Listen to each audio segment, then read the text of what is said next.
con respecto a la última sesión y la última entrega es que tanto para la entrega anterior como para esta que viene, para esta asignación, la parte de preparación de los datos es clave. Es clave porque ya se los había dicho que con datos malos, pues los modelos que van a construir es malo. Entonces, ustedes en el informe y por supuesto en el cuaderno Júpiter tenían que tener una parte dedicado a eso, a cómo prepararon los datos. Y hay algunas cosas elementales que por la primera unidad lo tienen claro. Por ejemplo, tienen que tratar los valores atípicos y los valores faltantes. Los valores faltantes porque en el cuaderno, perdón, en Python los valores faltantes generan ruido porque supone unos valores dados que hay que corregir y los valores atípicos afectan a las técnicas. Eso mismo va a suceder en el caso no supervisado. Hay unas técnicas muy sensibles a los valores atípicos. Entonces es obligatorio hacer esas correcciones. Lo otro también que era necesario, era obligatorio, y eso podía impactar también en la calidad de los datos, porque en la calidad de las métricas, era la parte de la correlación. Si ustedes tenían una variable objetivo, que era la que iban a predecir o clasificar, y no hay una correlación entre las variables descriptoras y ella, pues el modelo no iba a poder, la técnica, perdón, no iba a poder construir ningún modelo de clasificación o de predicción. Entonces las correlaciones eran muy, muy importantes. Esos eran detalles que ustedes tenían que garantizar en la primera parte. Y en la otra parte también, que es fundamental, y vuelvo y repito, y en el caso no supervisado va a ser común, solo que esto segundo también va a ser común para la última unidad, es la parte de análisis de los resultados. ¿A qué me refiero yo con eso, el análisis de los resultados? Por ejemplo, si los resultados no les estaban dando bien, tenían que hacer una interpretación de por qué. Si la exactitud se movía entre 40, 50, incluso si llegaba a 70, la exactitud, la precisión, es un score, tenían que tratar de interpretar. Hubo algunos casos que la razón era porque los datos estaban desbalanceados. Entonces, si estaban desbalanceados, había que hacer ¿qué? Había que balancearlos y volver a hacer las pruebas. Entonces, en el caso de aprendizaje supervisado, el hecho de que los datos no estén supervisados, no estén balanceados, genera un impacto importante. Entonces, eso también era obligatorio. Si veían que ese era el problema, pues había que balancearlo y hay técnicas para eso. Y el otro aspecto también que era muy importante, y vuelvo y repito, eso lo vamos a volver a ver en los supervisados. Entonces son tres cosas que obligatoriamente uno lo ve. Y las dos últimas también va a aparecer en el caso de por reforzamiento, es la necesidad de optimizar los parámetros. Todas estas técnicas tienen parámetros. Entonces yo tengo que optimizar sus parámetros. Por ejemplo, Random Forest tiene varios parámetros. Una es la profundidad, por ejemplo, de los árboles. Pero otro es la técnica, la métrica que se use para rankear los atributos. Hay también, así como hay técnicas para balancear, como es mutuo, las técnicas, los algoritmos, pues, que además ya están listos para ser usados en sklearn, también hay algoritmos listos para ser usados para optimizar los hiperparámetros. Hay un buen número de algoritmos, desde los aleatorios, los basados en grid, etc. Entonces, la optimización de los parámetros de las técnicas que usaron también era otro aspecto importante. Entonces, habían como que tres grandes elementos que en el cuaderno Júpiter había que aparecer, y vuelvo y repito, va a ser lo mismo en el caso de no supervisado, que son la parte preparar los datos y además interpretar. ¿Okay? Yo preparo, estoy consiguiendo esto, estas variables las elimino porque no están correlacionadas, ¿verdad? Hay problemas de colinealidad, todo eso lo conversamos. después toda la parte de tener unos resultados y hablar sobre ellos, entender uno, porque las métricas tienen un significado y ustedes ahí es donde me están indicando si están entendiendo el uso de las métricas o no. Acuérdense que había métricas para el caso de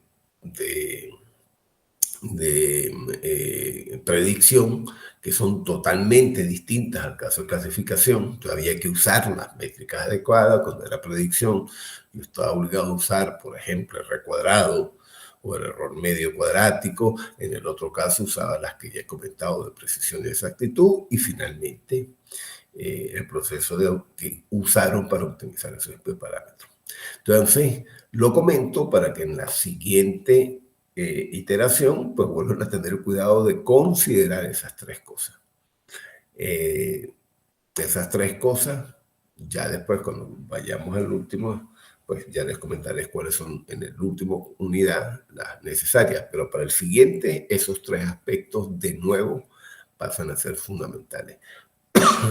Yo no sé si tienen algún comentario al respecto, alguna duda de esto, porque pues, si hay dudas, este es el momento de comentarla. Yo tengo una pregunta. En Ajá. el caso de nuestro proyecto, yo vi que el comentario fue que, aparte de hacer random forest, había que hacer la relación de hiperparámetros. Creo que es. ¿Eso es por el tipo de proyecto que es o porque cuando uno usa random forest siempre tiene que usar lo de hiperparámetros? No, como les digo, Ujú. todas las técnicas tienen parámetros, todas. KNN tiene una distinta a Random Forest, distinta a XGBoost. Si cada técnica, cuando ustedes la usen, Ujú. redes neuronales, las que ustedes usen, todas tienen un conjunto de parámetros que ahora tenemos la suerte, porque antes se hacía por ensayo y error, pero ahora con estos algoritmos de optimización de hiperparámetros, eso se hace de manera automática. Entonces, es obligatorio usarlos porque las técnicas, si usan parámetros malos, los resultados se van a ver afectados por eso. ¿Ok? Mm. Entonces, es algo que hay que optimizar. Hay que Ok. optimizar los valores de los parámetros de la técnica, que en el caso de Random Forest, algunas de ellas son la profundidad de los árboles, la métrica que se usó para rankear los atributos, pero existen otras más. Entonces, es muy importante que cuando ustedes vean la técnica que vayan a usar y tengan claro cuáles son los parámetros fundamentales a optimizar. ¿Ok? Ah, ok. Y vuelvo y repito, eso es algo que aparece en el caso no supervisado, eso también va a aparecer en aprendizaje por reforzamiento, etc. Eh, bueno, eso con respecto a la entrega, que va a ser necesario considerar esos tres aspectos. Bueno, dicho esto, lo otro también que me interesa para ir ya arrancando es, vamos a una nueva unidad, ya pasando lo que es lo que vamos a empezar a ver hoy, a una nueva unidad, y esta nueva unidad tiene la característica de, a diferencia de la anterior, de que con los datos pasa algo. Yo no sé si se está viendo mi pantalla. Están Ahora sí. viendo, y están viendo que dice unidad 3. Sí, profe. Ok. Entonces, en el caso anterior, ¿qué cualidad tenían los datos en el caso anterior? Los datos que ustedes usaron, ¿tenían qué característica en particular? Categorías. Correcto. Tenía categorías cuando iba a construir modelos de clasificación o tenía el, el- el resultado que iba a predecir cuando iba a construir modelos de predicción. Es decir, que el valor de la variable objetivo, ya fuera para predecir o para clasificar, estaban contenidos en el dataset. Entonces, como ese era el valor que yo iba a tratar de aprender a clasificar o a predecir, era obligatorio que estuviera en el dataset tanto de entrenamiento como de prueba, porque incluso las métricas dependían de eso. Bueno, esa característica cambia en el caso no supervisado. Porque en esta unidad se llama no supervisado por esa razón, porque no tengo un un valor que seguir, que aprender. Entonces, en el no supervisado, pues vamos a estudiar técnicas que apuntan a otras consideraciones, ¿ok? Entonces, el aprendizaje no supervisado, que es un poco lo que ustedes están viendo acá, parte de otros principios, que es lo que vamos a ver hoy.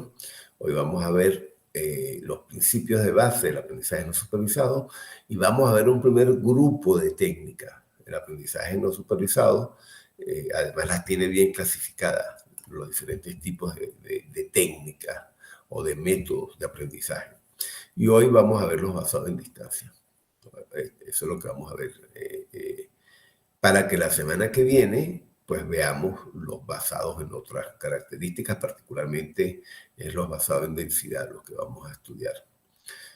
Vamos a estudiar los basados en densidad y vamos a estudiar otros más avanzados, otros basados en distribuciones, basados en lógica difusa, es decir, que vamos a estudiar otros la semana que viene. Entonces, eso es básicamente lo que vamos a estar viendo en esta tercera unidad. ¿Hay algún comentario que me quieran hacer sobre esto? O si no hay comentarios, vamos entrando a la temática de lleno. ¿Hay alguna duda, algún comentario que me quieran hacer antes de arrancar? Acuérdense que la semana que viene es importante que aprovechen si bien es cierto que todavía le van a tener varios días para la entrega, por lo menos ya me traigan preguntas, dudas, comentarios. Es importante eso, ¿no? Que me traigan todas las dudas que tengan, todos los comentarios, por lo menos el tipo de tasa que están pensando, las posibles técnicas que puedan considerar, sin dudas que tengan, porque es el momento oportuno, en la hora síncrona, de hacerme esos comentarios, esas dudas y demás. Parte de la hora síncrona es para eso. Por supuesto que yo después puedo resolver dudas, pero son muy puntuales a nivel de correo electrónico. Si hay que hacer otra sesión, eventualmente, para los que asisten, yo puedo coordinar una reunión si es muy necesario. Pero, indistintamente, pues aprovechen eso. Dale, Erickson. Sí, profe, ¿qué tal? Buenas noches. Mira, ahí en la statement que estamos viendo en el 2, teníamos una duda sobre... Sí. Teníamos los datasets y cuando corríamos sin procesar nos salía como 65%, creo. Entonces estamos intentando como que aplicar el PCA creo que es. Sí, sí. Pero no se encontró la forma de enlazarlo al PCA, porque en el PCA cuando lo corres salía nomás las columnas en números, ¿no? Pero la variable target pues no había una forma de enlazarlo al target, tal vez para elevar la capacidad de lo que estaba abajo. Subimos a 86%, creo, ya limpiando y homologando variables. Sí, bien. Dale, termina eso. O sea, mi duda sobre todo, ese PCA sí se aplica para este caso, para mandarlo a Random Forest o a árbol de decisión. El PCA es más común en el caso no supervisado, y ya van a ver por qué. En el caso supervisado, acuérdense que como en el caso supervisado queremos seguir a una variable.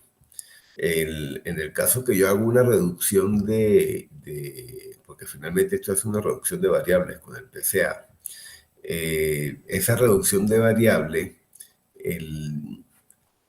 puede conllevar, porque a la final me estoy quedando con vectores propios que me contienen la información de varias variables. Eso puede conllevar a que no necesariamente, acuérdense lo que yo les he dicho, que tiene que estar relacionado con la variable objetivo, las variables que yo voy a usar para predecirlo. Entonces, esa relación yo no la puedo garantizar con PCA. Entonces, ahí tendría que hacer un PCA con las variables porque yo tengo que al final guardar la variable objetivo. Cuando digo que la tengo que guardar, acuérdense que, a juro, los algoritmos de aprendizaje supervisado la requieren. Entonces, tendría que jugar con las otras variables, hacer ejercicio y garantizar esa correlación. Lo que sí me está garantizando el PSA es que los vectores propios no están correlacionados entre ellos. Así que ese problema de colinealidad no aparece. No va a aparecer entre los vectores propios. Yo voy a estar obligado a escoger un número de vectores propios que me contengan la mayor cantidad de... ¿Se acuerdan que el primer vector propio me contiene una cantidad de información, el segundo otra, y así por el estilo? Voy a tener que garantizar quedarme con todos los vectores propios necesarios, pero no es muy habitual. No es muy habitual en el caso supervisado. Y habría que hacer esas consideraciones que les estoy diciendo. Es decir, garantizar esas dos cosas que les he comentado. Entonces, muchas veces, yo no sé al final cómo les mejoró a ustedes, pero muchas veces tiene que ver con eso, con problemas con las variables que están escogiendo, con problemas en la calidad del dato, con problemas de desbalance que hay en los datos, entre otras cosas. Y es esa mezcla de aspectos. Bueno, otro aspecto también es los parámetros que están usando, capaz no son los adecuados. Es decir, si estaban usando la métrica de calidad de atributos, una métrica que no era la adecuada para esos atributos, pues también iba a ser ranking malo. Entonces, esa mezcla de cosas son las que hacen que los resultados sean mejores o peores. Y en el caso, si ustedes van a llegar a usar PSA, que no es lo habitual, pues tenían que hacer estos otros aspectos.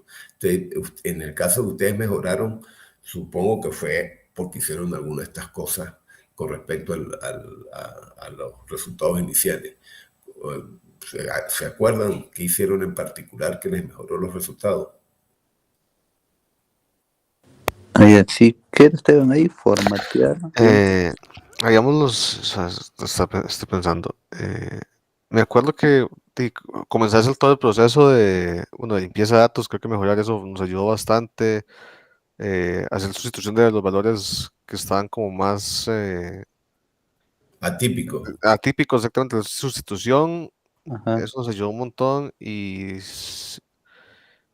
bueno, y una vez que ya comenzó el Random Forest bien, o sea, el porcentaje sí nos subió bastante. Me acuerdo que antes de Random Forest, el árbol de decisión daba como 81 y usando Random Forest subió 88. Sí, algo importante ahora que están haciendo este comentario, Ujú. Escuchándolo. Otro aspecto también que es muy importante, y yo les confieso que de eso no lo comenté mucho, pero aprovecho para comentarlo, es que cuando hay valores faltantes, que es algo que les escuché a ustedes, hay varias técnicas de imputación de datos. ¿A qué me refiero? Que hay varias técnicas de imputación de datos. Es decir, a esos datos faltantes hay varias maneras de imputar los datos faltantes. Están les voy a dar dos ejemplos sencillos, pero existen más técnicas. Está desde, por ejemplo, imputar el dato faltante colocando por defecto el promedio de esa variable, suponiendo que es una variable numérica, o colocando el valor medio entre los dos valores vecinos. Fíjense que son dos técnicas de imputación totalmente distintas, cuando son categóricas y otras estratégicas, etc. Pero esa manera de imputar los datos, cuando digo imputar es cómo voy a corregir el valor faltante, eso también tiene efecto. El método de imputación, que es como se llamaría, va a afectar. De nuevo, tenemos la ventaja de que los métodos de imputación están bien implementados también en Python. Pero tiene efecto. Entonces, es bueno cuando uno hace esas correcciones, también probar con varios métodos de imputación, que es un poco el comentario que les escuché, que es una de las mejoras que hicieron en los datos. Bueno, ¿algún comentario más? ¿O paso ya a hablar del tema de hoy?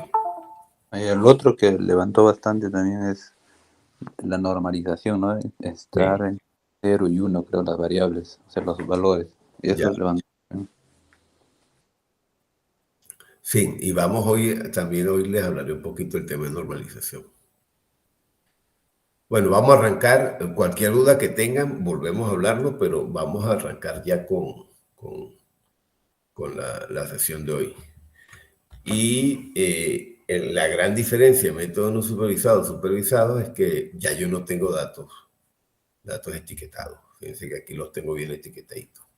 Sino que ahora, por arte de magia, él descubre los clústeres. Bueno, no es por arte de magia, ya lo vamos a ver, pero esa es un poco la idea. Yo no tengo etiquetas en los datos y aquí el objetivo principal es agrupar los datos.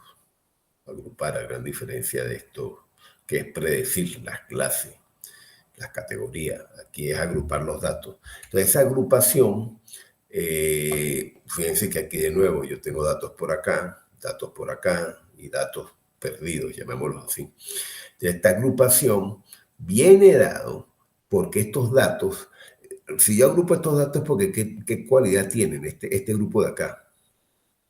¿Ah? Y este grupo de acá. ¿Qué cualidades hay entre ellos? ¿Ah? ¿Qué creen ustedes que haría que yo pensara agrupar este grupo acá y este acá? ¿Qué cualidad parece? Que estos datos que están acá tienen más o menos los mismos salarios, edad y educación, igual que estos, ¿cierto? Es decir, yo los agrupo porque se parecen en cuanto a nivel salarial, a la edad y a la educación. Aquí quizás están los más jóvenes con un nivel de educación parecida y un rango salarial más o menos igual que acá. Entonces, fíjense que ahí aparece una noción de ¿qué? De semejanza. Estos datos son semejantes y estos también. Eso es lo que está sucediendo. Entonces, aquí el gran reto, lo que estamos buscando es esa similitud. Esa similitud. Esa similitud que hay en los datos. Entonces, si yo me parezco a este dato, me voy a agrupar con él. Entonces, es interesante porque la noción aquí que es clave es esa función de similitud. Fíjense que lo que define el proceso es la función de similitud. No tengo otra información. No tengo otra información sino la función de similitud. Entonces, el objetivo es encontrar grupos donde los datos que estén contenidos en los grupos sean semejantes. Y la idea entonces de las técnicas es conseguir buenos grupos. Es decir, que aquí están grupos de datos muy parecidos, aquí están grupos de datos muy parecidos, y entonces están bien separados los grupos. Ese es el gran reto. Entonces yo voy a tratar de maximizar la distancia entre los grupos, es decir, que bien lejos los grupos, y a minimizar la distancia de los datos que están en los grupos. Y cuando decimos maximizar o minimizar, es esa similitud. Yo quiero que los semejantes queden agrupados y los que son diferentes queden en grupos totalmente distintos. De los semejantes y los diferentes. Minimizar y maximizar. Eso es un poco lo que buscan las técnicas. Y el tema de los no supervisados, fíjense que el problema de los supervisados es que a juro tengo que tener los datos etiquetados.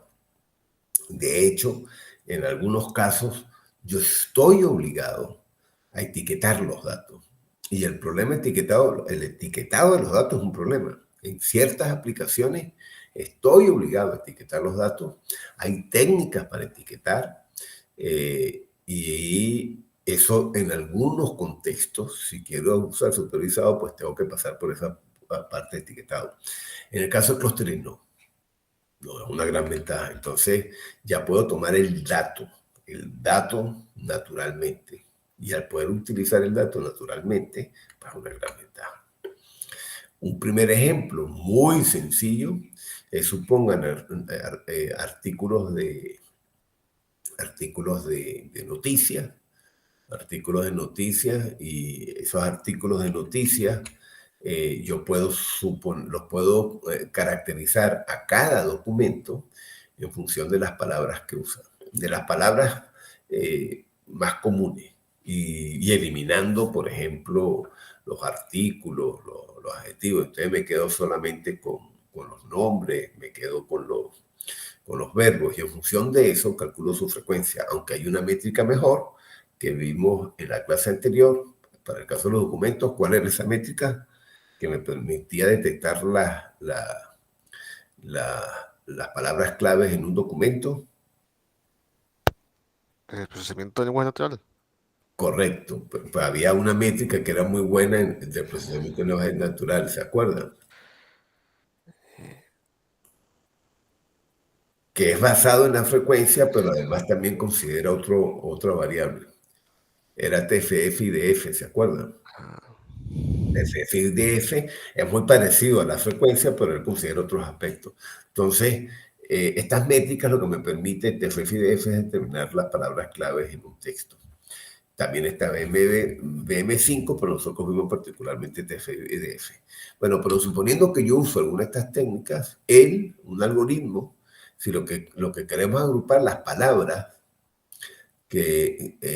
los artículos que son semejantes entre ellos, considerando la frecuencia de palabras que aparecen en cada uno de ellos, después que hemos filtrado las no relevantes, y los stalwart y todas estas cosas, miren la cantidad de grupos que, por ejemplo, podría ser para estos 3000.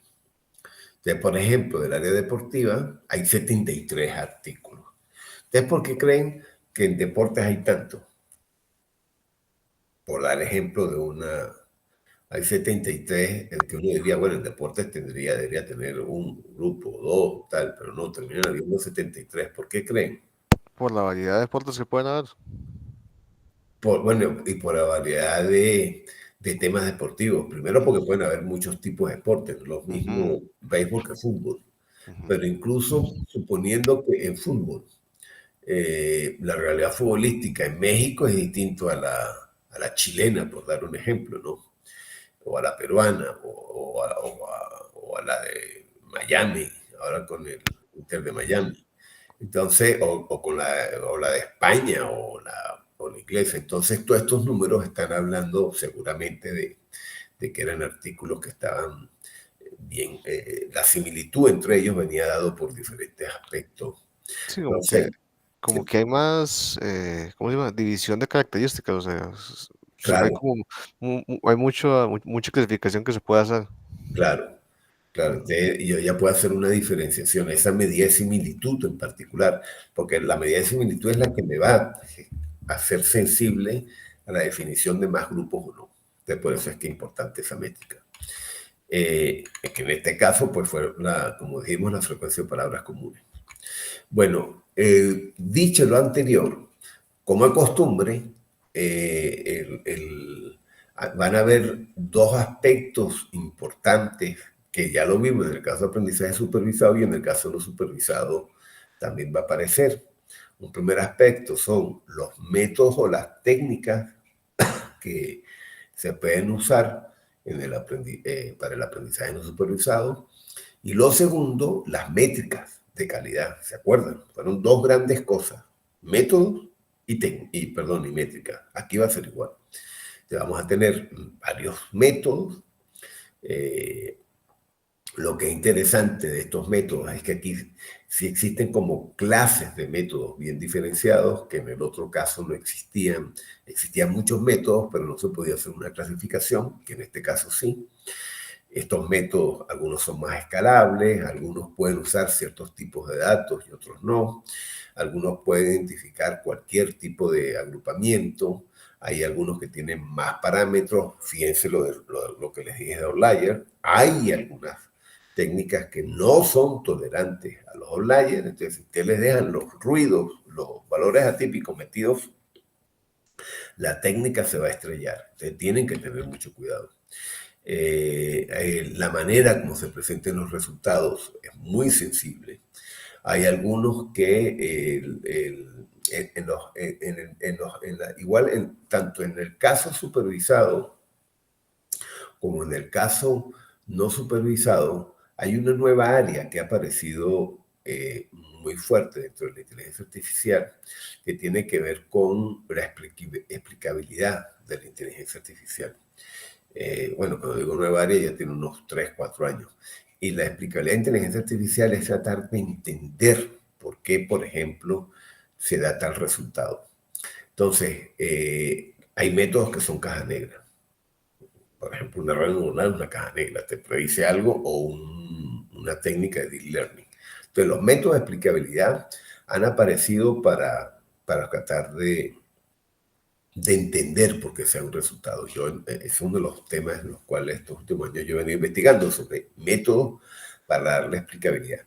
Eso vuelve a suceder, vuelve a aparecer en el no supervisado. Así como en el supervisado, en el no supervisado puede haber algo algunas técnicas son más interpretables que otras técnicas. Bueno, entonces, como les dije, existen un montón de técnicas. Pero fíjense que aquí ya yo las estoy dividiendo, ya vamos a comentar. Ya yo las estoy dividiendo en varios grupos. Nosotros esta la vamos a ver la semana que viene y esta las vamos a ver esta semana. Algunos ejemplos de ellas. Entonces existen varios tipos de técnicas de aprendizaje. Esta semana vamos a ver las basadas en distancia. Entonces, las basadas en distancia se dividen en dos grandes grupos.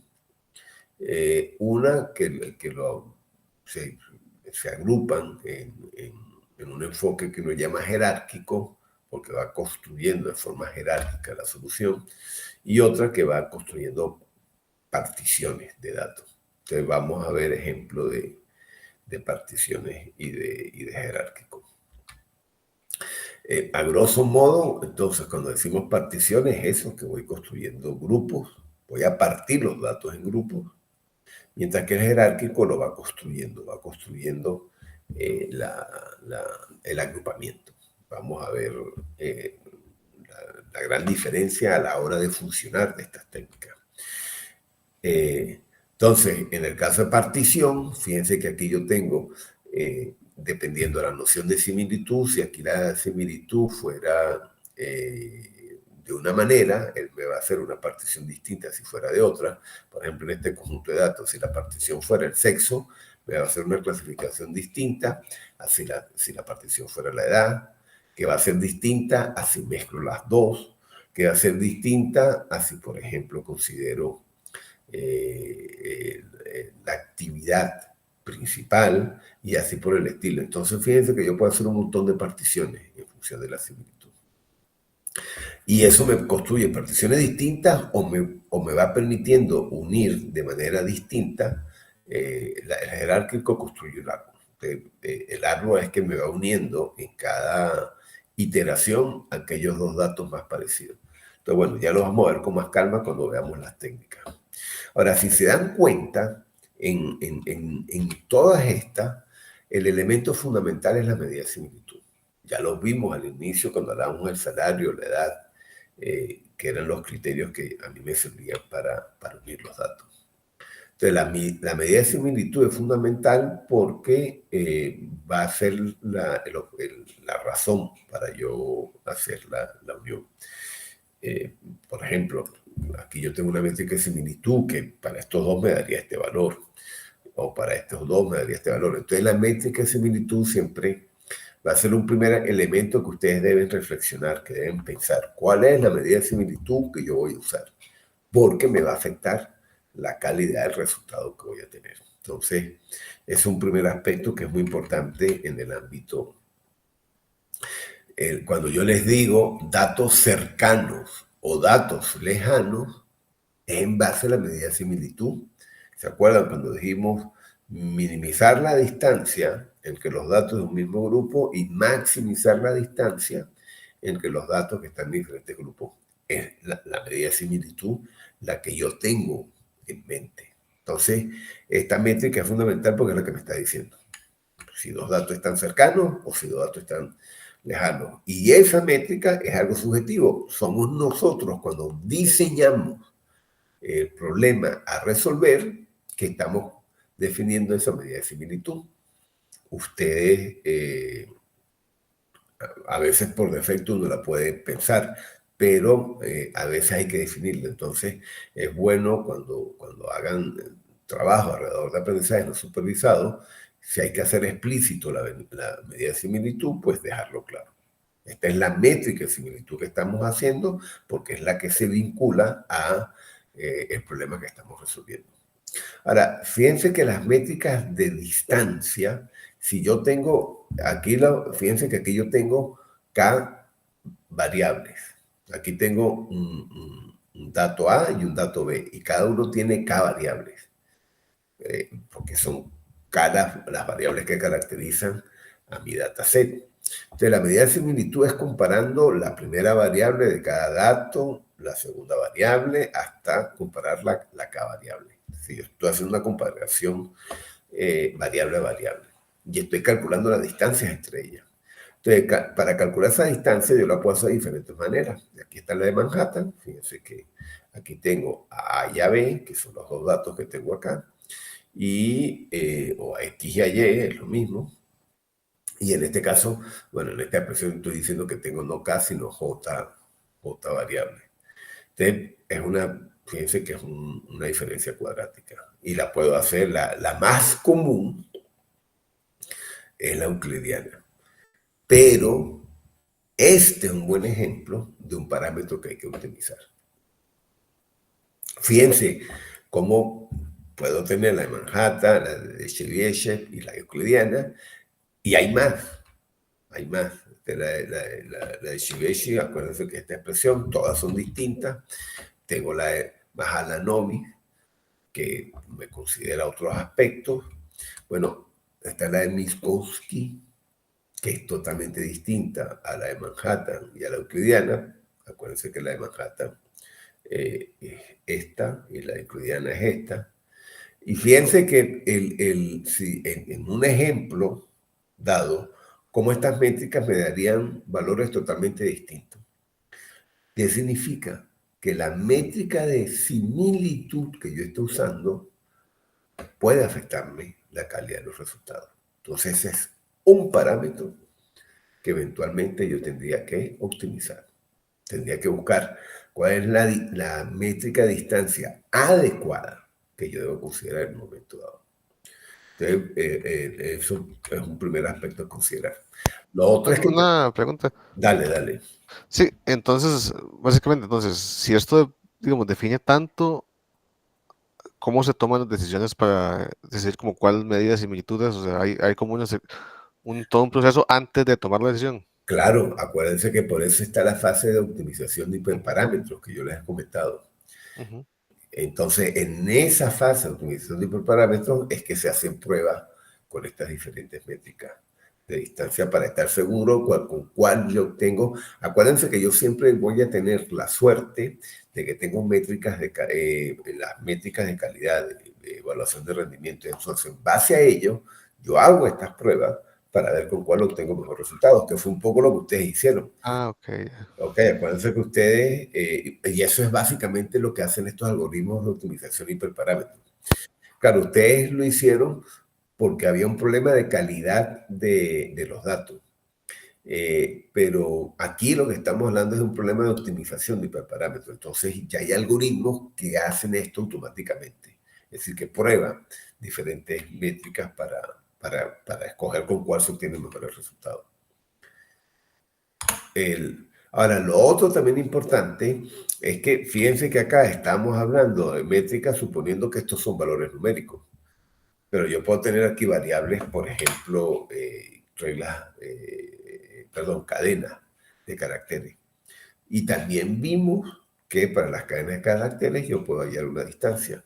Y un ejemplo de distancia es la de Levenshtein, que también vimos la clase pasada, en el curso pasado, la distancia de Levenshtein, que básicamente lo que hace es determinar el número de palabras diferentes en dos cadenas y esa es la distancia. Si el número de palabras diferentes es 0, significa que son dos cadenas iguales. Entonces, en todos los casos voy a poder calcular una distancia. Si tengo grafos, es lo mismo. Yo puedo calcular la diferencia entre grafos Por ejemplo, yo puedo determinar la diferencia entre grafos, entre estos dos grafos, en función de los nodos vecinos. Entonces, yo puedo, los nodos vecinos, por ejemplo, que tienen estos dos, con respecto a los que tienen estos dos, me está hablando de la similitud entre grafos. Entonces, hay maneras de calcular para diferentes contextos. Acuérdense que vimos, por ejemplo, la similitud del coseno. La similitud del coseno, acuérdense que yo podía tener X y Y, lo podía ver como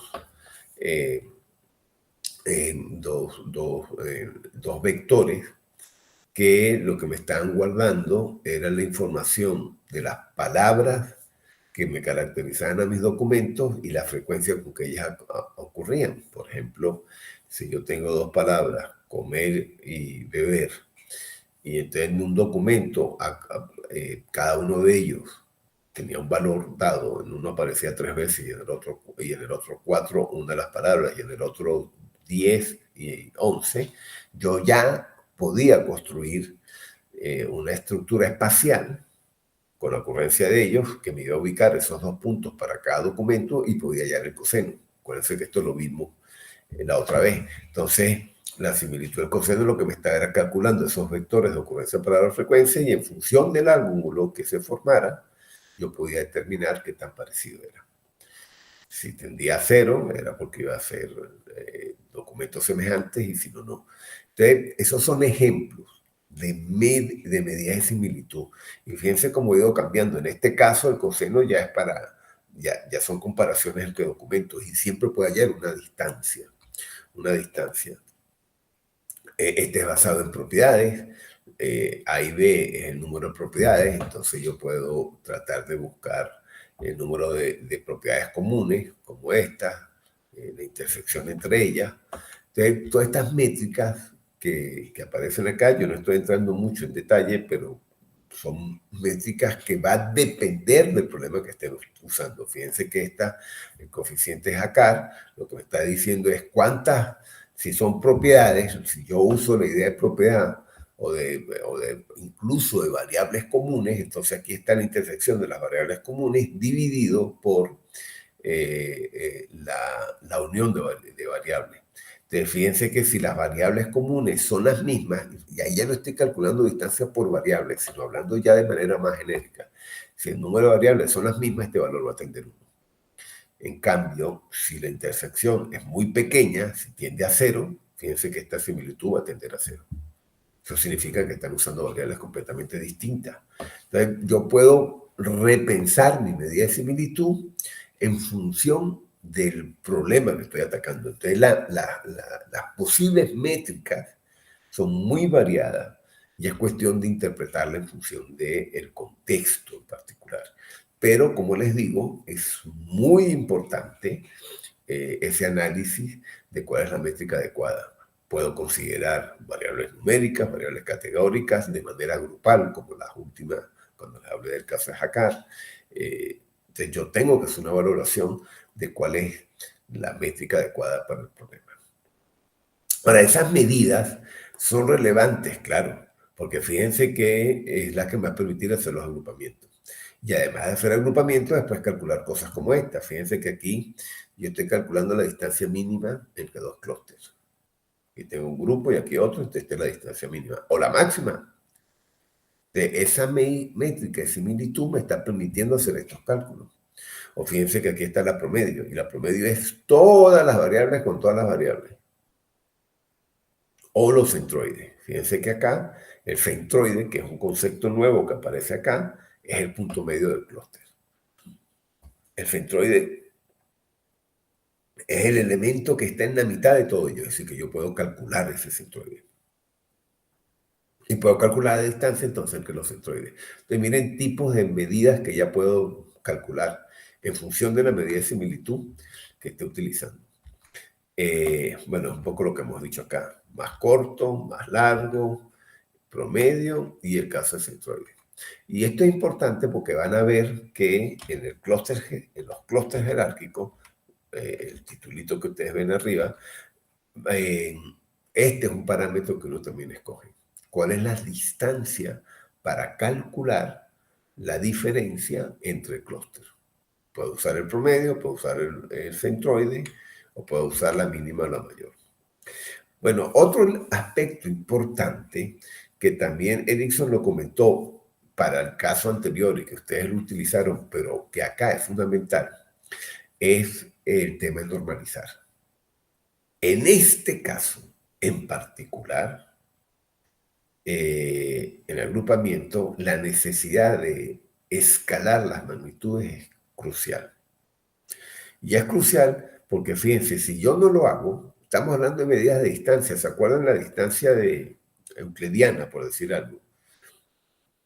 Si yo tengo una variable que su rango de valores es mucho más grande que la otra, cuando yo estoy calculando esa diferencia, pues se va a ver afectada por esa métrica. Entonces yo estoy obligado a normalizar.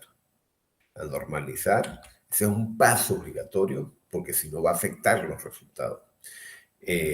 Y normalmente pues uno las trata de normalizar, entre 0 y 1, 1 menos 1, pero en todo caso mover. Y moverlo, entonces fíjense, fíjense que este es un buen ejemplo, yo tengo aquí dos variables, una es la cantidad de artículos que se mueven entre 0 y 10, y lo otro los gastos de un cliente que se mueven entre 0 y 600. Si yo no normalizo, y esta es una manera de normalizar, no es mínimos y máximos, pero acuérdense que existen otras, aquí es basado en la media y en la desviación estándar, esta normalización de acá. Si yo no normalizo, aquí, si yo estuviera calculando la distancia euclidiana o cualquiera, sería esta la variable la que tuviera más peso. Y la que tuviera menos peso es la cantidad. La cantidad. Entonces yo tengo que escalarlo de tal manera que todos los valores se muevan en un mismo rango. Esa parte de normalización, de estandarización, pasa a ser fundamental. ¿Ok?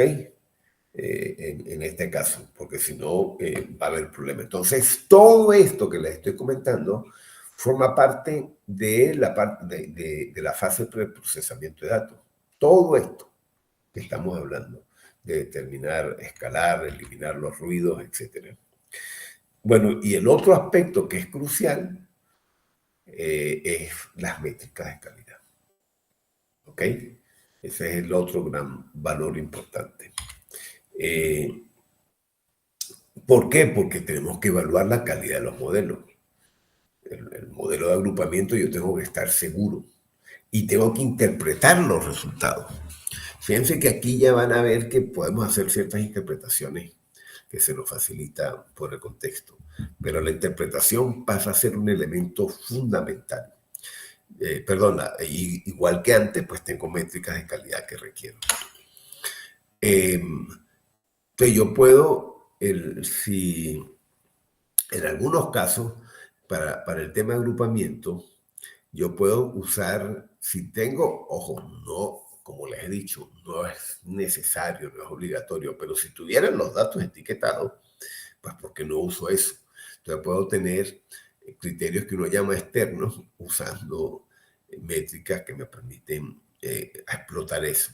A eso lo vamos a llamar criterios externos, no es lo común, pero lo comento por si en algún momento llegara a ocurrir. Y los más comunes que uno usa son los criterios internos. Estas son las métricas que realmente son importantes para el mundo de agrupamiento. Solamente para comparar, para el caso de los criterios externos, si yo tengo las categorías y yo construyo grupos, yo quisiera que esos grupos fueran iguales a las categorías. Entonces puedo usar las mismas métricas que ya ustedes conocen. Pero vuelvo y repito, no es lo usual, yo no tengo datos etiquetados, entonces normalmente no sucede esto, pero solamente para que sepan que si llegara a ocurrir, pues esas métricas podrían ser válidas. Y yo puedo usar métricas como la entropía también, etc. Pero como es algo extraño, realmente todas estas técnicas de entropía y de un score, etc., pues son poco usadas. Las comento para que las tengan claro. Y realmente la entropía, la pureza es otra métrica, porque acuérdense que si conozco, pues voy a tratar de que se sigan las categorías que tengo. Realmente, la que nos interesan son las métricas ya vinculadas al tema que vienen más del mundo no supervisado. Entonces vamos a ver algunas métricas en ese sentido que utilizan entonces más la calidad de los clústeres. Entonces, hay dos elementos importantes en esto. Un primer elemento es que yo quiero que los clústeres queden bien, los datos que estén ahí queden bien agrupados, es lo que estoy llamando aquí cohesión, y que los clústeres, es decir, que los datos queden agrupados en un clúster y que entre los clústeres estén bien separados. Esos son dos aspectos que yo quisiera bien explotar. Entonces, de alguna manera, fíjense que esta figurita que ustedes ven acá es, en este caso, lo que estoy haciendo es, yo reordeno los datos, en ambos casos, he reordenado los datos, y he colocado la distancia, no importa la que esté usando, la distancia entre los datos. Eso es lo que hace esta matriz de similitud. Entonces, miren que aquí por ejemplo, tengo los datos que corresponden a este clúster, aquí tengo los datos que corresponden a este, y aquí tengo los datos que corresponden a este, o aquí. Fíjense que aquí tengo los datos que corresponden a este y así. Fíjense que acá como que quedaron bien diferenciados. Aquí tengo, entonces, lo que ustedes están viendo acá, porque aquí tengo, por un lado, unos datos y por acá otros datos. Aquí estoy colocando es la distancia que hay entre estos datos. Esta distancia es mucho más pequeña, porque estos forman un clúster, aquí otro clúster y aquí otro. Así que la matriz de similitud, que es lo que estoy conversando acá, es una técnica que visualmente me permite identificar los clústeres, porque hay un reordenamiento en función de la distancia, que la clásica es la euclidiana, y en función de eso se usó un sistema de gradiente de colores según el valor de distancia para definir esto, que es un poco lo que les he comentado en cada uno de estos ejemplos. Entonces uno visualmente logra identificar muy bien los grupos que se construyen. Si esto fuera muy difuso, si no se evidenciara bien eso, si los colores aquí quedaran colores muy difusos, etcétera, eso estaría hablando de que visualmente pues, es más complicado verlo. Miren acá, es mucho más difuso. Fíjense esta zona acá, incluso aquí están quedando algunos grupos que no se ven claramente. En este caso en particular, aquí queda un grupo medio difuso. Entonces, pues aquí habla que hay más complejidad en el proceso de agrupamiento. Aquí hay en total 7 grupos. Aquí tenemos uno, aquí tenemos el otro, ahí se ven los grupos. Entonces es un poco lo que uno está viendo acá. Aquí hay uno, aquí hay 3 más, aquí hay otro, aquí hay uno que está muy débil, y este quizás es el 1, que es el que está quedando con los valores atípicos por afuera. Entonces, bueno, eso le permite a uno hacer interpretaciones con la matriz de similitud que tiene esa característica. Pero como les dije, hay 2 métricas más clásicas. La cohesión, y la cohesión lo que me está diciendo, fíjense que acá tengo al centroide, tengo al centroide de grupo. Entonces una cohesión lo que busca es que este valor tienda a 0. Es decir, que todo esté muy cerca del centroide. Todos los datos de ese clúster, todos los miembros de ese clúster, queremos que estén muy cerca del centroide, es decir, que ese valor tendería a 0, esta métrica. Y la separación es que yo tomo, por ejemplo, 2 centroides de grupos distintos y quiero que la distancia entre ellos sea lo más grande posible. Entonces yo quiero una alta separación y una mínima cohesión. Es decir, minimizar este valor y maximizar este valor. A eso es a lo que me refiero. ¿Está claro? Son 2 métricas. Ahora, hay una métrica que une esos 2 valores, que es el índice de silueta. Es uno de los índices más comunes. El índice de silueta tiene la virtud de que es una métrica autocontenida. Nosotros hasta ahora habíamos visto varias métricas autocontenidas, no todas, pero la precisión es autocontenida, la exactitud, el R cuadrado, igual que el índice silueta. El índice, cuando se dice autocontinuado en una métrica de calidad, es que en función del valor que él tome, yo ya puedo saber si es bueno o no el resultado. Por ejemplo, la exactitud. Si el valor era 0, ¿qué les decía a ustedes? ¿Ah? Un valor 0 de la exactitud. ¿Qué significaba? ¿Ah? A Catherine, ¿qué significaba? O Luis, ¿qué significaba un valor 0 de la exactitud? Buenas tardes o buenas noches. Referente imagino que son los mismos 0 o 1, ¿verdad? Correcto. 0 es para cuando está lejos y cerca ya es 1. O sea, si te da un punto, la precisión es más. Si te da 1 es precisión exacta. Correcto. 1 es que está funcionando el pelo y 0 que está muy mal. Y en el caso del R cuadrado, Esteban, ¿qué significaba 0 y qué significaba 1? ¿Ah?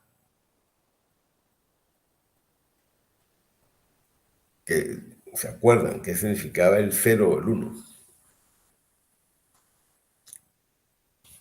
El 0 significaba que no era, igual que, como dijo Luis, para el caso de la precisión y la exactitud. En el R cuadrado es lo mismo. 1 es que me está prediciendo bien y 0 que me está prediciendo muy mal. Cuando el índice de silueta se mueve entre -1 y 1. 1 me está indicando de que está construyendo un buen agrupamiento y 0 de que hay cierto solapamiento entre los grupos y -1 de que está muy mal.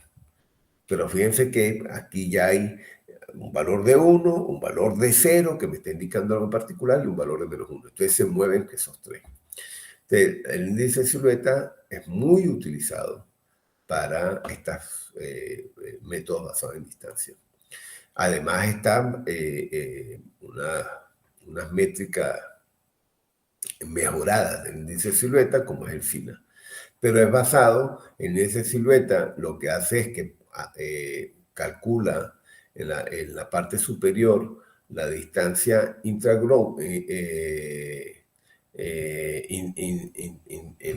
clústeres y abajo calcula la distancia dentro de un clúster. Entonces fíjense que por eso es que el índice de silueta se mueve con -1 y 1. Arriba entonces la distancia entre los clústeres y abajo la distancia en un mismo clúster. Entonces, basado en esa idea, él logra generar un valor entre -1 y 1. Pero no es el único. El índice de Jaccard es lo mismo. Fíjense que se mueve el índice de Jaccard, a diferencia del de silueta, se mueve entre 0 y 1. Entonces, aquí, cuando yo tengo aquí, si yo tomo A como un clúster, ya veo como un clúster, si los datos, si los individuos que forman parte de los dos clústeres es lo mismo que cuando los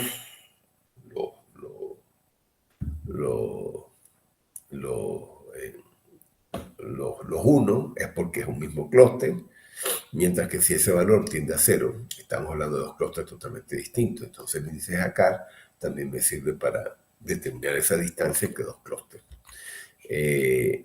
También hay versiones, hay otras versiones de métricas. Está esta WB Index, que usa también la distancia entre clúster y la distancia en un clúster, pero añadiéndole un peso. Y el peso viene dado por el número de clúster que se ha construido. Entonces, una versión de índice de silueta, pero con un clúster, perdón, con un peso. También se hacen mezclas de valores de 2 a 2 para evaluar las particiones. realmente hay un buen número de métricas como tal. También está el índice de ROC, que lo que busca es tratar de evaluar, que también yo hago la clusterización. Esta métrica, les confieso que es más del mundo del supervisado, porque miren que estoy usando falsos positivos y falsos negativos, y básicamente lo que habla la curva de ROC es que yo quiero tener modelos con alta especificidad y alta sensibilidad. Y alta especificidad es que me reconozca todas las clases que se deben corresponder, es decir, que me garantice conseguir todos los casos de las clases que tengo. Esto, por ejemplo, para diagnóstico es muy importante porque quiero que me consigan, por ejemplo, clases muy poco presentes. Y alta sensibilidad, lo que está garantizando es que todas las clases que existan son bien reconocidas. Entonces, normalmente, al combinar estas dos métricas, que se conjuga en la curva de ROC, pues yo estoy garantizando un buen método, sobre todo, repito, en tareas de diagnóstico. Entonces, yo estoy buscando que no me quede acá, porque acá es el caso prácticamente que es una lotería. Es decir, puede que me queden las clases bien adecuadas. Yo quisiera que todos se estén moviendo por acá. Entonces, normalmente, yo las curvas ROC yo puedo hacer una curva ROC por clase. Como les digo, esto es más del mundo del supervisado, pero para que no se nos quede en el tintero, lo comento. Yo podría hacer una curva por clase. Entonces, yo quisiera que todas mis clases quedaran por acá, por las curvas ROC. Porque si me quedaran por acá, bueno, repito, es una clase que a veces es reconocida y a veces no. En cambio, entre que me queden en la parte superior, lo que estoy garantizando es que una curva ROC que tendiendo a 1 es altamente especializado y altamente específico y también sensible. Entonces, miren, aquí estas 4 clases me están quedando aquí arriba. Este es un buen método porque todas sus clases, yo estoy calculando la curva ROC por clase. Esta es la genérica, porque yo después promedio el comportamiento de cada clase, y miren qué bien, todo tiende hacia 1. Todas las clases quedaron por este lado. Si hubieran quedado por este lado, muy mal, pésimo, y ya si hubieran quedado por acá, era casi que como les digo, casi que pensar que es un sorteo. Bueno, pero volviendo al mundo no supervisado, así como está el índice silueta, el índice Jacquard, existen otros más. Ustedes van a ver un buen número de ellos, que es importante. Kalinski, el Davis, todos ellos pueden ser útiles en ciertos contextos. Pues, existen porque me permiten medir cosas. Y vamos a ver en la clase que viene otras propias a las técnicas que vamos a ver. Y algunas de estas se pueden usar también con esas otras técnicas que vamos a ver. Entonces, si bien es cierto que el índice de silueta en los casos que vamos a ver hoy es la métrica más común, no es la única. Y estas otras pueden ser interesantes en ciertos contextos. Lo otro también que es importante es que yo puedo tener atributos numéricos, y acuérdense que en ese caso la distancia la puedo calcular sin problema. Podía tener atributos tipo caracteres y podía tratar de hallar algún tipo de distancia. Incluso podía tener datos tipo caracteres como un documento, y también podía usar la distancia usando métricas como la del coseno, ¿no? Es decir, que existe esa posibilidad. Pero también existen otros, yo a veces, no en todos los casos lo puedo hacer, sobre todo en atributos categóricos. Entonces, esos atributos categóricos, que los estoy llamando aquí también nominales, los tengo que tratar de convertir en atributos numéricos. Es decir, que yo después pueda hacer cálculo estos atributos. Y existen muchas estrategias para hacer eso. esa transformación de un valor categórico a un valor numérico. Entonces, por ejemplo, en este caso, que tengo varias categorías de fruta, yo podría establecer alguna categorización de ellas y decir, bueno, las frutas cítricas tienen un valor, las frutas de tal otro tipo, otro valor. Entonces, puedo hacer cosas como esa. En este ejemplo muy sencillo. Hago transformaciones cuando es una manzana, entonces supongo que aquí, fíjense que aquí estoy usando una cadena de bit, una 00, si fuera una pera sería 001, si fuera una naranja fuera 010, y fíjense que ya en esta caracterización binaria sencilla, yo después de ser 100 lo puedo convertir en un número concreto, o el 001 o el 010, pero fíjense que ya estoy creando una numerización de estos valores. Igual lo puedo hacer con pequeño, mediano, grande. Yo puedo establecer para estos rangos una normalización entre 0 y 1, y en función de eso, pequeño lo asumo 0 y súper grande lo asumo 1, y entre ellos rangos. Entonces, jugar con esos rangos como medida de similitud también es algo que puedo hacer perfectamente. Y puedo, si yo tengo ya esos rangos definidos, después puedo incluso hallar, por ejemplo, la similitud entre ellos. Minúsculo, poco y minúsculo, la distancia entre ellos sería 0.8, y así por el estilo podría jugar con. Entonces, puedo convertir esos datos en datos numéricos y después calcular la similitud entre estos valores. Puedo pesar esto. Entonces, es una tarea que es importante. Por ejemplo, entre minúsculo y enorme, miren la distancia, son muy distintos, entonces la distancia es la máxima entre ellos. Entonces, yo puedo jugar con estos aspectos para tratar de numerizar valores categóricos que pueda tener en un momento dado. Y eso va a ser importante porque para calcular la distancia, así como debo normalizar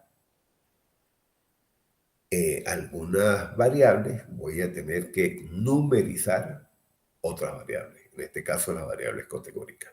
Entonces, bueno, ese es otro aspecto importante que forma parte de toda la fase de preprocesamiento de datos. Bueno, vamos a empezar a ver las primeras técnicas. Entonces, fíjense que para resumir lo que he comentado hasta ahora, lo que hemos hablado es, por un lado, de aspectos a considerar durante la preparación de los datos, como el caso de normalizar, el caso de numerizar, y lo otro que hemos hablado son de la noción de similitud, que es muy importante en la clusterización, y de las métricas más comunes que se usan en el mundo de no supervisado. Pero acuérdense que les es pendiente uno en particular que vamos a ver la semana que viene.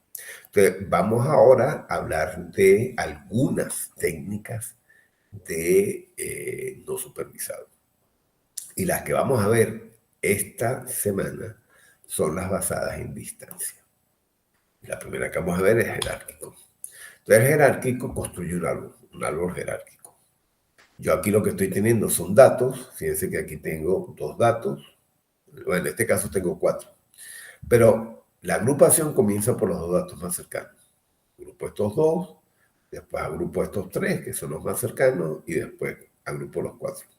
Lo que es interesante, fíjense que aquí la agrupación, en este caso la seguí de esta manera, pero fíjense que si la agarro acá, hago primero esta agrupación y después esta agrupación. Entonces, el camino para hacerlo es totalmente distinto. Estos árboles jerárquicos que ustedes ven acá se llaman dendogramas. Este es un dendograma, este es otro dendograma, y según el procedimiento, fíjense que para este mismo grupo de datos que yo hago, puedo construir dendogramas completamente diferentes. Entonces, el clustering jerárquico plantea diferentes esquemas. Lo que es interesante es que él va agrupando, según la estrategia que se use, va juntando datos. Esto significa que junta estos 2 datos, esto que está juntando ya a estos 2 que juntó previamente con este, y así sucesivamente. Y fíjense que por acá me quedó la vaca sola. ¿Ok? Al final es que podría agruparla.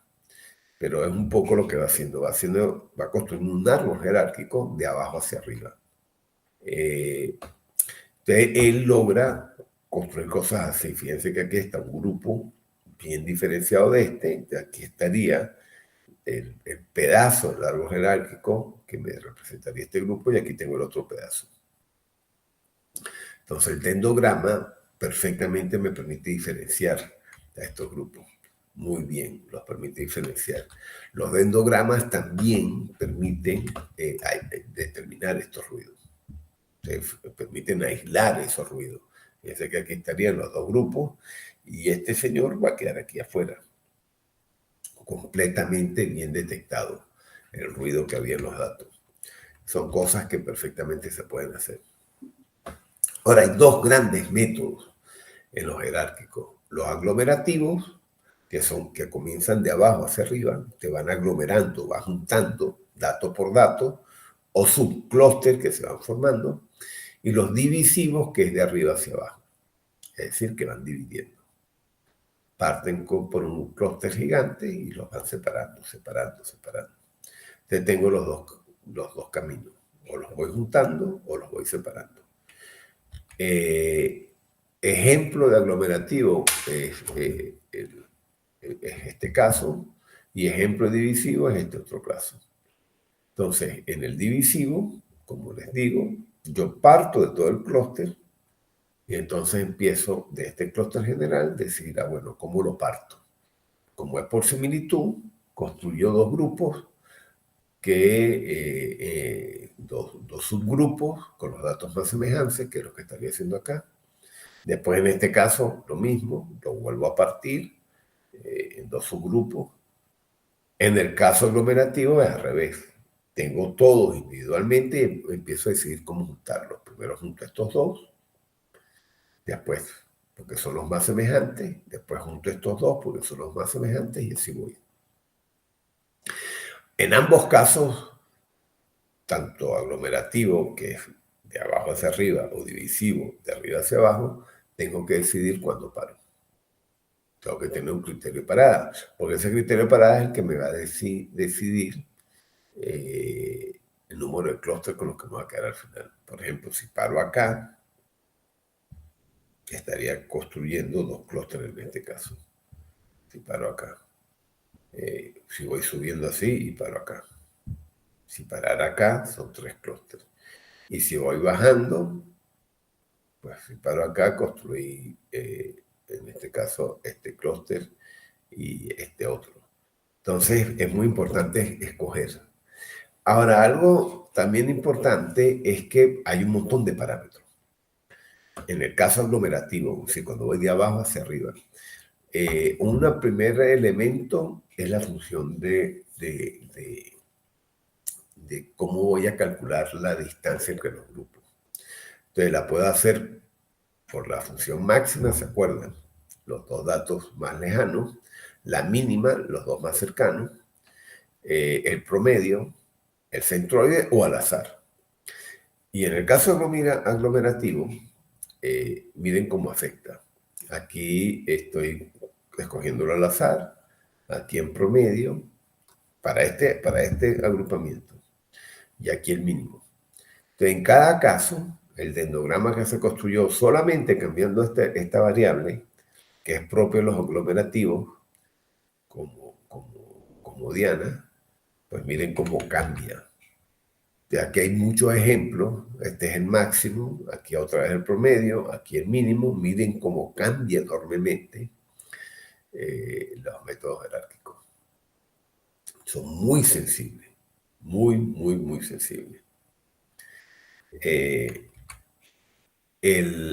Y lo que es tan sensible, que fíjense que en esto que les estoy mostrando acá, estos son dos organizaciones de datos, no varias.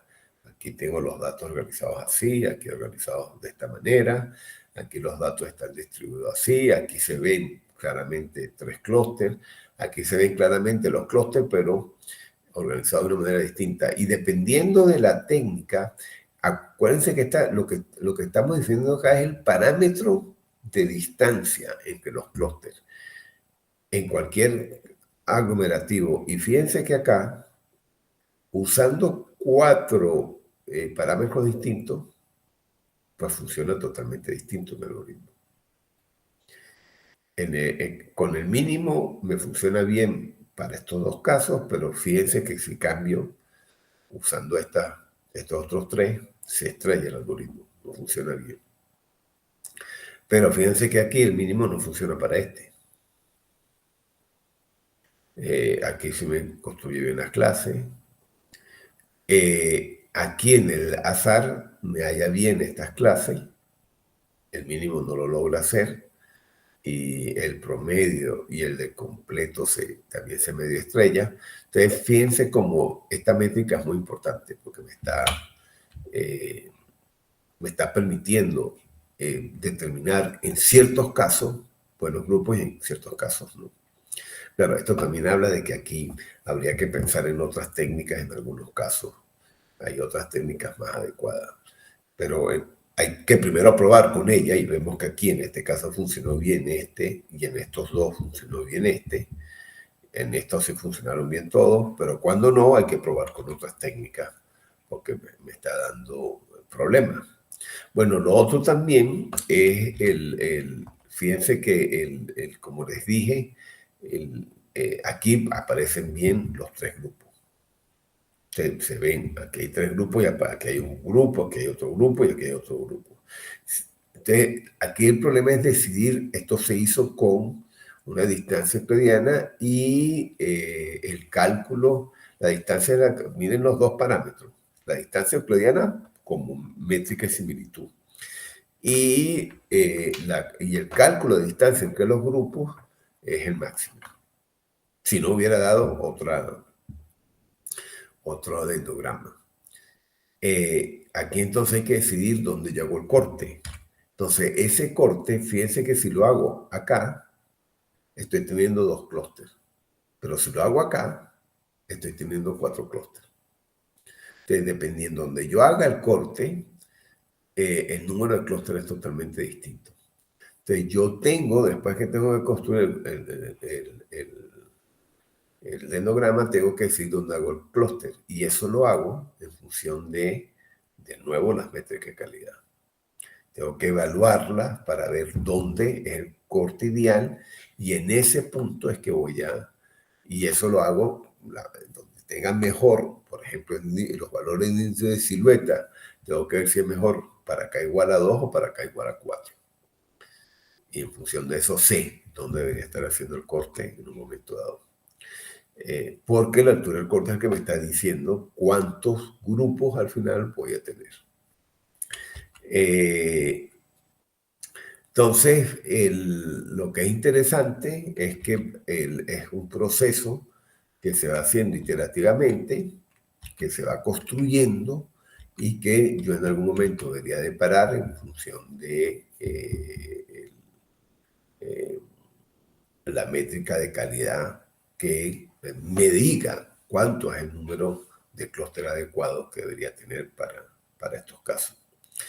En el caso divisivo, fíjense que en el aglomerativo vimos que la métrica para calcular la distancia entre clústeres es muy sensitivo, porque es la que me va a determinar si los uno o no.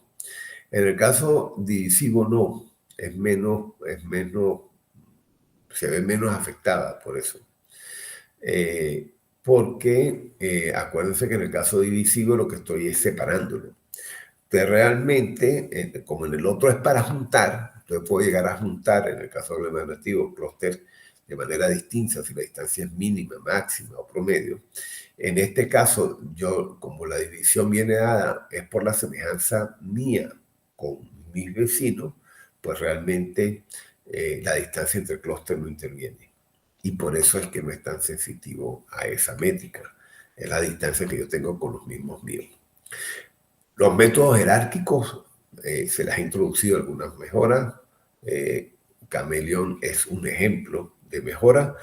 En este caso, básicamente lo que se mezcla son 2 cosas, porque uno de los problemas que tiene el jerárquico, sobre todo cuando son aglomerativos, es que es muy lento. Es muy lento. ¿A qué me refiero muy lento? Porque va tomando dato por dato y los va juntando. Entonces, imagínense un dataset con 100.000 datos.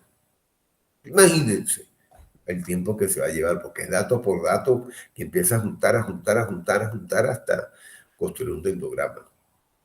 Entonces, se han hecho algunas técnicas para acelerar eso. Un ejemplo es Camaleón. Y en este caso combina la noción de partición de grafos con agrupamiento jerárquico. Entonces, básicamente lo que hace es, fíjense que acá cada punto de mi grafo es un dato. Y el arco que ustedes ven entre ellos es la distancia que hay. La distancia, entonces, por ejemplo, estos dos que están aquí cerquita, es porque seguro la distancia entre ellos es muy cercana. Y así por el estilo. Cuando la distancia es muy grande, ni siquiera coloco el arco. Entonces, solamente estoy colocando el arco entre datos que están muy cercanos en un rango dado. Y entre más cercanos, pues más cerca. Entonces, fíjense que basado en ese criterio, pues yo ya puedo hacer la partición de grafos, lo que hace es construir subgrafo. Entonces, yo podría construir aquí un subgrafo, aquí otro subgrafo, aquí otro subgrafo, aquí otro subgrafo y aquí otro subgrafo. Entonces, fíjense que rápidamente he construido como 5 subgrafos. Y esos 5 subgrafos son mis primeros 5 clústeres.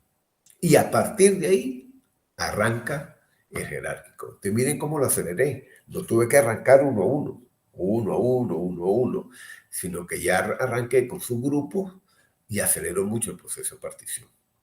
Entonces, ese tipo de cosas se hacen para tratar de mejorar.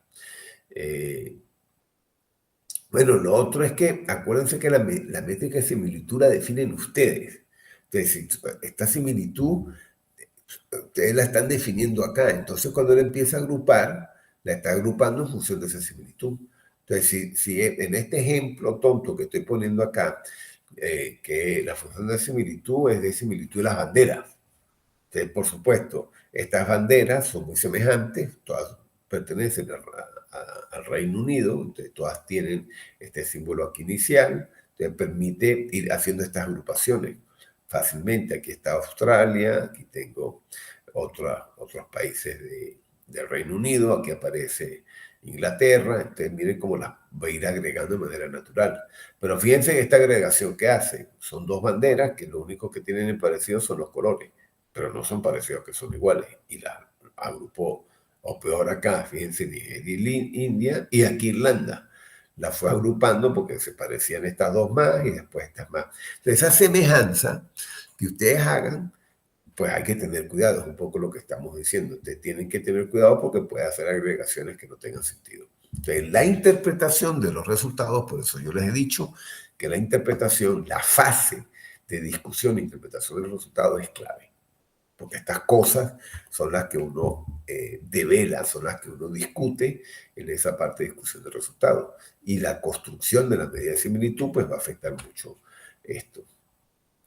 Entonces, fíjense, para resumir estas primeras técnicas que hemos visto que hay dos tipos de técnicas, las aglomerativas y las divisivas. Las aglomerativas son muy sensibles a la métrica para calcular la distancia entre los grupos, porque pues, construyen cosas totalmente distintas, construyen dendogramas que yo tengo que definir el punto de corte, porque el punto de corte es el que me determina el número de clústeres. Y normalmente eso se hace usando el índice silueta. Por supuesto, vimos que cuando hay muchísimos datos, el tiempo de ejecución es enorme. Entonces, por eso hay que mezclarla con otras técnicas, ejemplos de partición de grafos, para buscar acelerar los tiempos de ejecución de estos algoritmos. Y como les digo, la interpretación de los resultados es muy subjetivo, depende mucho de la métrica de similitud, entonces hay que tener cuidado con estos aspectos. Por supuesto, yo puedo obtener lo que es interesante es que en estos algoritmos jerárquicos, dependiendo de las métricas que use, puedo obtener grupos totalmente distintos. Ya vimos que si utilizo, por ejemplo, la distancia máxima, el agrupamiento que va a hacer es totalmente distinto que el de la agrupación mínima. Entonces son consideraciones así. ¿Algún comentario o pasamos a este otro tipo de técnica que es la segunda que vamos a ver en clase y con esto cerramos hoy? ¿Hay algún comentario en la jerárquica? ¿Alguna duda? Muchachos. Catherine.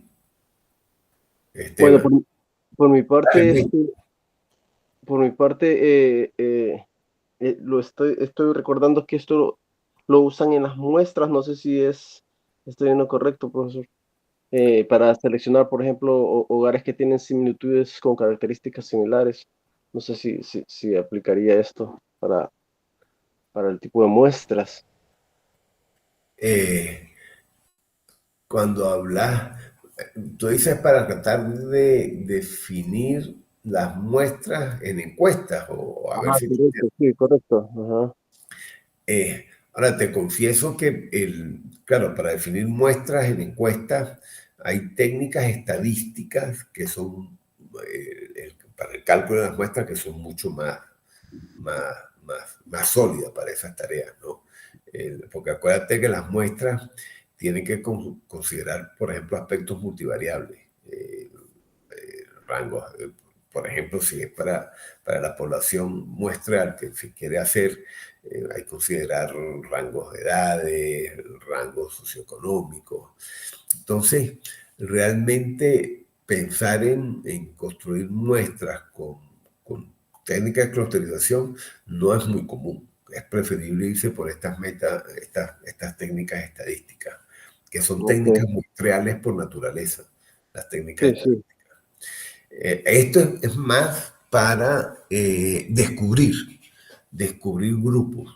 grupos en datos.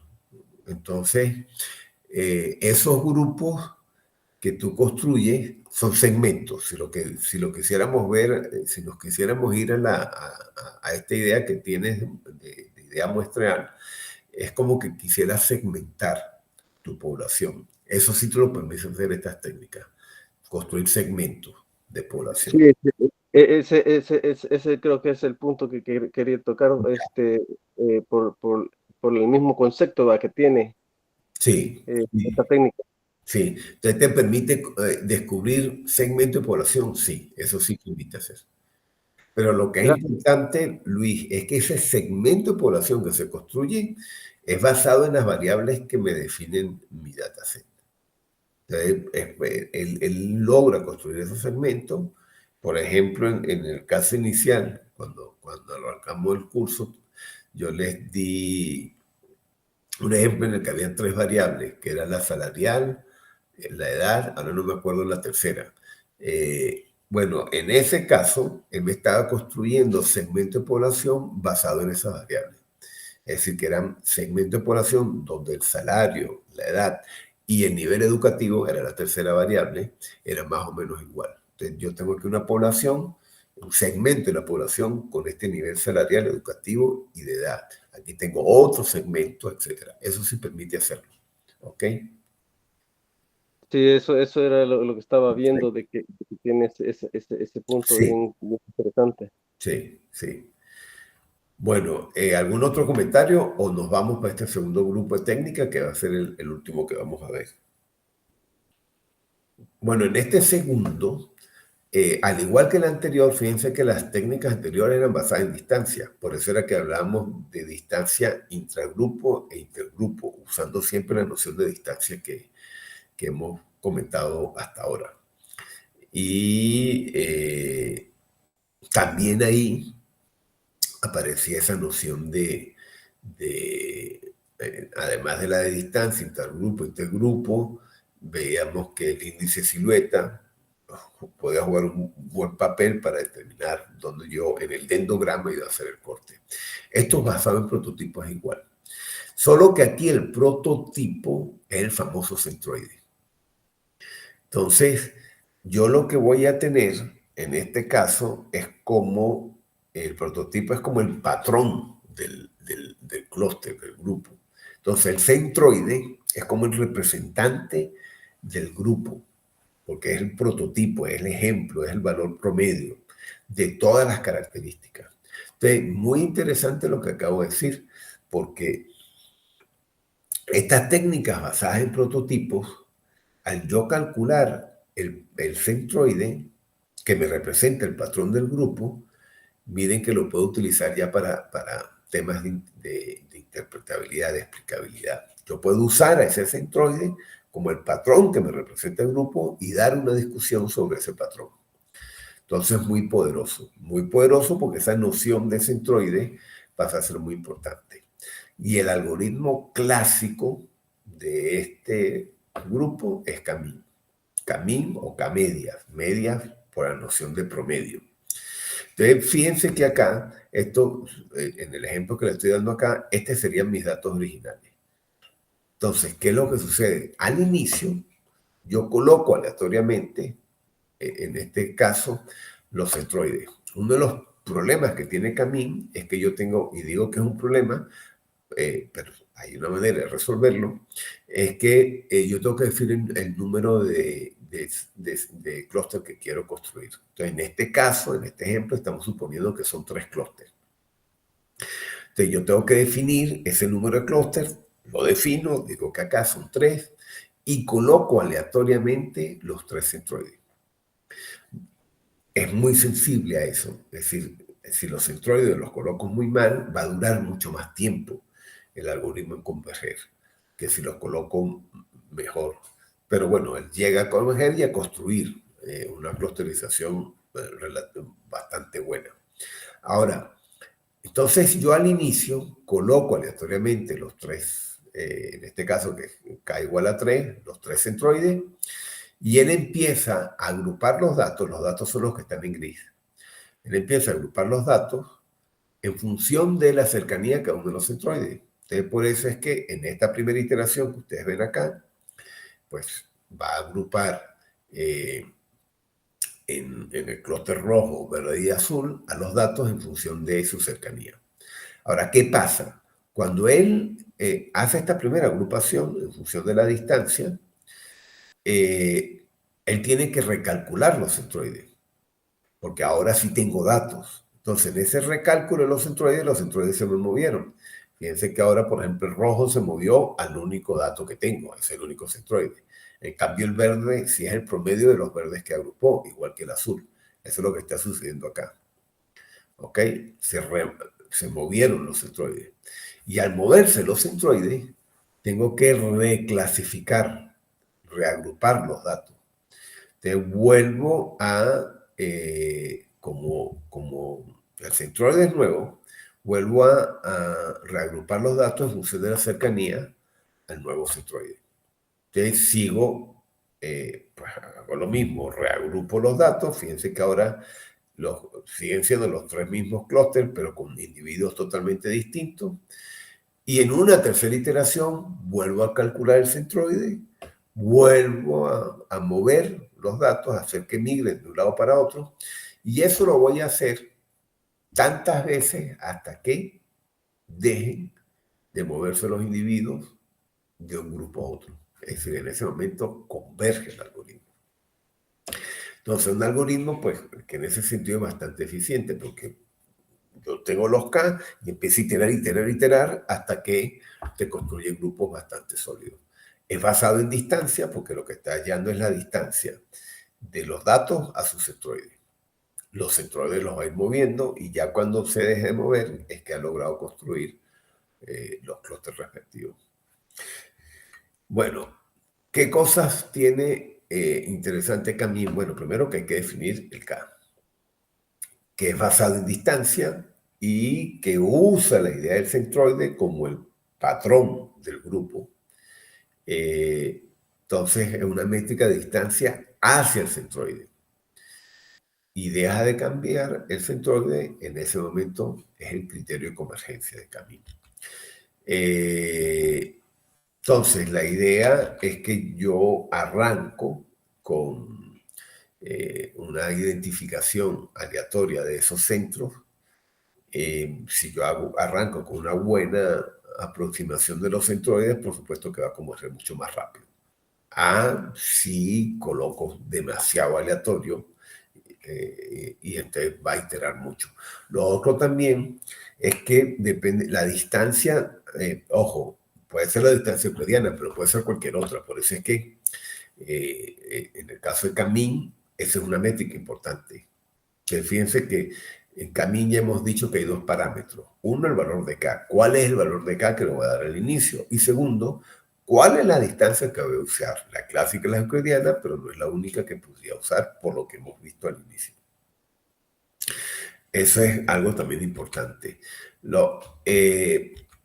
Entonces, como les digo, es un proceso iterativo hasta que los centroides se dejen de mover. En el momento que los centroides se dejen de mover, se detendría. Es muy fácil, es de muy baja complejidad, es muy conocido y obtiene un buen óptimo cuando las métricas, cuando los clústeres son bien compactos, son bien conocidos. Ahora, hay versiones de Camin. Por ejemplo, Camin tiene, uno de los primeros aspectos es que tengo que tratar de determinar el valor de K. Y hay maneras de determinar el valor de K. Como K me afecta mucho el tiempo computacional, porque fíjense que un valor de K pequeño va a ser mucho más rápido que un valor de K grande, pero puede que me construya grupos muy malos. Entonces hay maneras de calcular el valor de K. Ahora, hay varios aspectos importantes. Fíjense que K-min es K-medio. Eso significa que parte de la hipótesis de lo que yo tengo son valores numéricos. Entonces, tengo que convertir en valores numéricos a todas mis variables. Pero tengo otras versiones. Tengo K-media, perdón, K-mediana o K-moda. La versión de K-moda, por ejemplo, sirve para variables categóricas. Y la versión de K mediana es buena cuando esos valores numéricos tienen cierto comportamiento. Entonces, yo tengo tres versiones de K-min. La clásica, la más común, que es la que hemos visto ahora, pero por ejemplo, la K-moda para variables categóricas funciona muy bien. Lo otro es que K-min funciona muy mal con los valores atípicos. Los valores atípicos estrellan a K-min. Entonces, miren cómo es tan importante considerar corregir el problema de los valores atípicos en el caso de Camin. Entonces, es otro aspecto importante. Como les dije, es muy sensible a los puntos iniciales. Entonces, hay algunas mejoras que se le han hecho a Camin, es que escoger un método inicial para definir dónde van los centroides es una posibilidad. Y lo otro es el valor de K. Entonces, para el valor de K en particular, hay un método que es muy usado y que si ustedes usan Camin, están obligados a utilizar. Bueno, no exactamente este método, pero algún método de cálculo de valor de K tienen que usar. Pero el común es el famoso método del codo, el más común. Que el método más común lo que parte es, yo uso una función de calidad, puede ser, por ejemplo, el índice silueta o cualquier otra, el inverso del índice silueta, y entonces yo empiezo a calcular, fíjense, los clústeres que se construyen para diferentes valores de clúster. 2 clústeres, 3 clústeres, 4 clústeres, 5 clústeres. Y miren cómo ese valor de calidad, por ejemplo, el índice silueta, empieza a bajar. Entonces, se llama que es el método del codo porque yo me voy a colocar, voy a escoger el valor de K que indique el punto de corte. ¿Qué significa? Que a partir de acá la mejora que voy a obtener es muy poco. Entonces, fíjense que aquí tuve una mejora bastante importante y ya de aquí en adelante es muy poco. ¿Ok? Entonces, ese valor, que en este caso podría ser entre 3 y 4, aquí escogí particularmente 3, ese es el valor de K. Entonces, el famoso método del codo es la estrategia que se utiliza para escoger el valor de K. Eso significa probar con varios valores de K y usando esa función determinar dónde ocurre ese rompimiento de una mejora brusca a una mejora relativamente baja. Entonces, el método del codo, que también se conoce como el método del Elbow, es una métrica que me permite, aquí yo uso el inverso, o puedo usar la distancia entre ellos, y me sirve para escoger ese valor preciso. Entonces, si se dan cuenta, así como la distancia, el tipo de distancia que voy a usar, también el valor de K es un hiperparámetro que debo optimizar. Porque si no, voy a tener un valor de K que no es el adecuado. Entonces, ese es otro ejemplo de hiperparámetro, además de la distancia que se usa, que es fundamental optimizar en el caso del camino. Fíjense que puedo, en este caso, podría usar la distancia entre clústeres, podría usar el inverso del índice de silueta, o puedo usar el índice de silueta, pero entonces en este caso es el inverso del codo, porque lo que quiero es maximizar el valor de silueta. Entonces, dependiendo la métrica que estén usando, pues la mirada del codo estaría cambiando. Entonces, bueno, es muy importante escoger. Como les dije, también K-min tiene sus variantes. Por ejemplo, K-moda para las tipo categóricas, las K-medianas. Por ejemplo, cuando hay muchos layers, las K-medianas logran resolver el problema porque por lo menos los layers no tienen tanto peso como en el caso de K-min, que se estrella. Y hay una versión que se llama K-min, y X-min, perdón, y X-min es una versión en la cual yo le agrego a K-min un proceso interno que me permite ir calculando los K. Entonces, fíjense que ya no aparece el K como la variable usando el método de Elbow para determinar el valor de K, sino que él mismo internamente, usando unos cálculos, automatiza el proceso de escoger el valor de K dentro del propio algoritmo. También, por supuesto, se ha usado mezclándolo con otras técnicas. Aquí está un poquito explicado lo de X-min. X-min básicamente usa un criterio que se llama el criterio de Swarm, que lo que hace es calcular esta métrica, la métrica BIG, para una partición actual que yo tenga en mis datos, y eso lo calcula para cada uno de los clústeres que se va construyendo. Y si ese valor de BIG, es bueno o no, en este caso, me está determinando si esos clústeres que se están construyendo son buenos. Y si no, decide dividir esos clústeres cuyo valor BIG es muy malo. Entonces lo va a ir calculando de tal manera a poder ir determinando en qué momento ya yo podría parar, si no automáticamente divide a esos clústeres cuyo valor de BIG es malo. También hay otras técnicas como incrementar K-min, que lo que va a él también de manera, en vez de uno usar el método de Evo, ellos internamente van decidiendo, en este caso, incrementar el valor de K, pero también lo hace de manera automática y usando varias reglas, varias condiciones. Estas son reglas que me indican si el valor, cuando se toma un valor mínimo, he hallado el K adecuado. Mientras que si ese valor con respecto al que acaba, si el f de K en esta iteración es mayor al anterior, pues sencillamente debo seguir tratando de incrementar el valor de K. Entonces lo va incrementando tal que llega un momento donde el valor f de K que estoy calculando es mejor que el anterior. En ese momento entonces ya he dicho conseguir el valor de K adecuado. Entonces, bueno, estas son técnicas o extensiones que se han hecho a K-min, tanto X-min como incremental K-min, para tratar de automatizar. Pero si no, por ejemplo, en el caso de ustedes, podrían usar el K-min clásico y usar el método de Elbow para tratar de determinar el valor de K. También se ha mezclado K-min con el clúster jerárquico, es decir, el que vimos hace ratico, Entonces uno, por ejemplo, podría arrancar con el clúster jerárquico para hacer una primera partición y con esos clústeres construidos con el jerárquico, después seguir con Camín para terminar de entonar esos clústeres.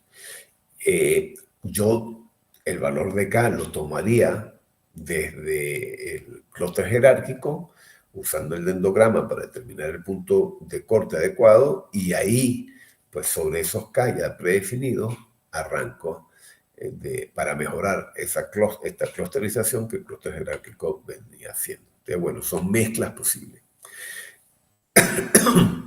Otro aspecto también que yo puedo hacer, eso ya no me lo da ni Camín ni el clúster jerárquico. Yo ya tengo, por ejemplo, en este caso, estos clústeres.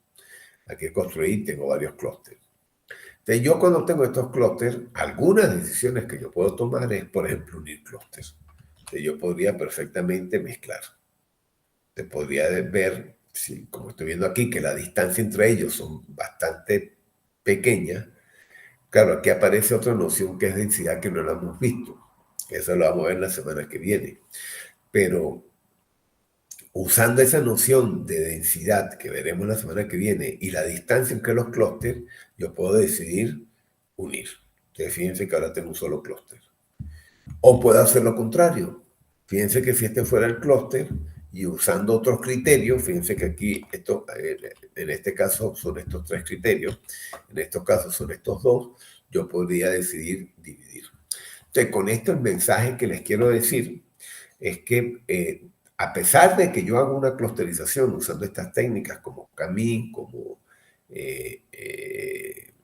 clúster jerárquico, etc., yo después puedo hacer una mejora uniendo o separando grupos ya construidos usando algunos criterios. Uno es la distancia, que ya ustedes la conocen muy bien. El otro es de densidad, que todavía no lo hemos visto, pero que la semana que viene, cuando los veamos, pues van a entender. Bueno, yo creo que con esto hemos paseado, sí, porque ya la semana que viene arrancamos con los basados en densidad, que son algunos de los criterios que ustedes ven acá, que estoy considerando. De la semana que viene estaríamos arrancando. Ahora, para la semana que viene, vuelvo y repito, entre las cosas que me interesan que traigan es, por un lado, bueno, dudas que tengan y demás, porque es fundamental, pero también el problema que van a atacar.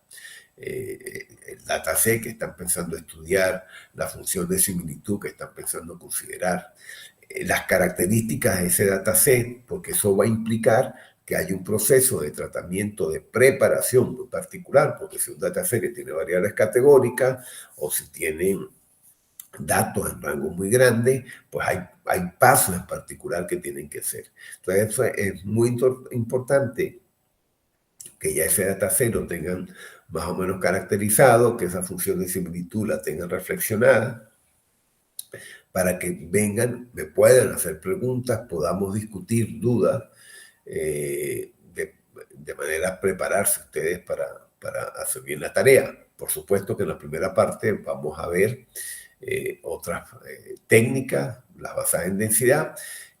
Algo importante es que estas técnicas, para algunos datasets, las técnicas de distancia son las adecuadas, pero para otros datasets, las técnicas basadas en densidad son las adecuadas.